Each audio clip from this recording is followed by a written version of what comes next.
দেশজুৰি নিৰ্বাচনী আচৰণ বিধি বলবৎ আছে। তাৰ মাজতে বিজেপিয়ে ঘৰে ঘৰে বিতৰণ কৰিছে form. Model code of conduct যেতিয়া লাগি থাকে, মডেল কোড অফ কণ্ডাক্ট যেতিয়া লাগি থাকে, আপুনি নিৰ্বাচনৰ মানুহক এই সাধাৰণ ভোটাৰক একো আপুনি টোপোলা দিব নোৱাৰে। এতিয়া আমি ঘৰে ঘৰে ঘূৰিলাতকৈ আমি পইচা দিলে ভোট দি দিম। আগৰ পাছত আমি নাম নকওঁ, চব পাই থাকোঁ, নধৰোঁ, আমি নাম নকওঁ। ফৰ্ম বিতৰণক লৈ শিৱসাগৰত উত্তেজনা। পিছে কিহৰ ফৰ্ম বিতৰণ কৰিছে এওঁলোকে? এটা বিনামূলীয়া ইঞ্চুৰেঞ্চ আৰু এটা অৰুণোদয় জৰীপ। আমাৰ এইটো দুখত প্ৰধানমন্ত্ৰী আৰু মুখ্যমন্ত্ৰীৰ ফটো সম্বলিত এই ফৰ্ম দুখন চাওক। এয়া বিজেপিৰ আৰ্থ সামাজিক জৰীপৰ পপত্ৰ। শিৱসাগৰৰ চেৰেকাপাৰ খেলুৱা গাঁৱৰ ৫ নং ৱাৰ্ডত এই ফৰ্ম দুখন বিতৰণ কৰি আছিল।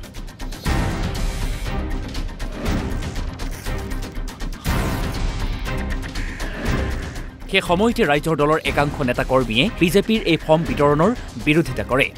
তাৰ পাছতেই পৰিস্থিতি কিছু উত্তপ্ত হৈ পৰে।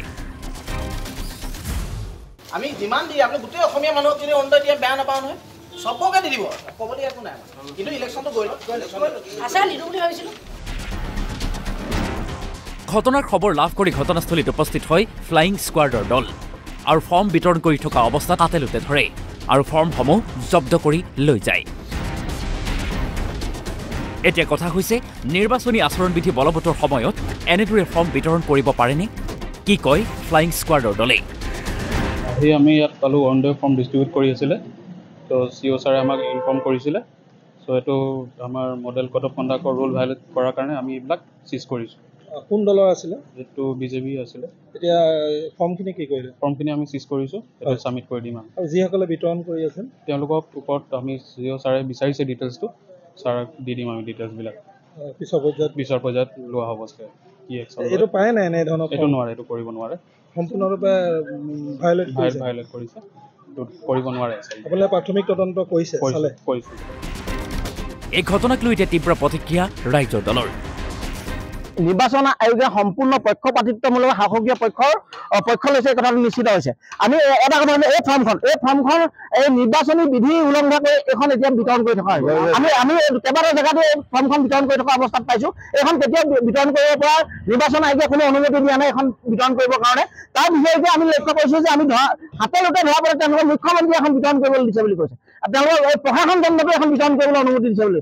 এই কথাটো একদম গ্ৰহণযোগ্য কথা নহয়। অতি সময় পৰিস্থিতি যাতে আৰু জটিলতালৈ নাযায়, মই নিৰ্বাচন আয়োগক এই বিষয়টো হস্তক্ষেপ কৰিবৰ কাৰণে অনুৰোধ জনাইছোঁ। আৰু শিৱসাগৰ DC মহোদয়কো অনুৰোধ জনাইছোঁ, শিৱসাগৰ প্ৰশাসনক ব্যৱস্থাক অনুৰোধ জনাইছোঁ।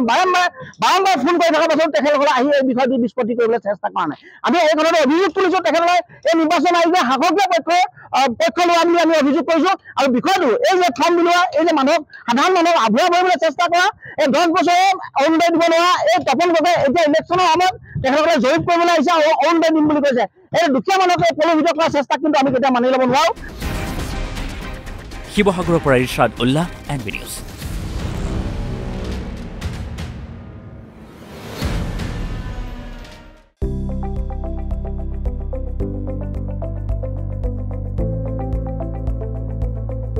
NB নিউজ, সহজ সৰল ভাষাত নৱভাৰতৰ কথা।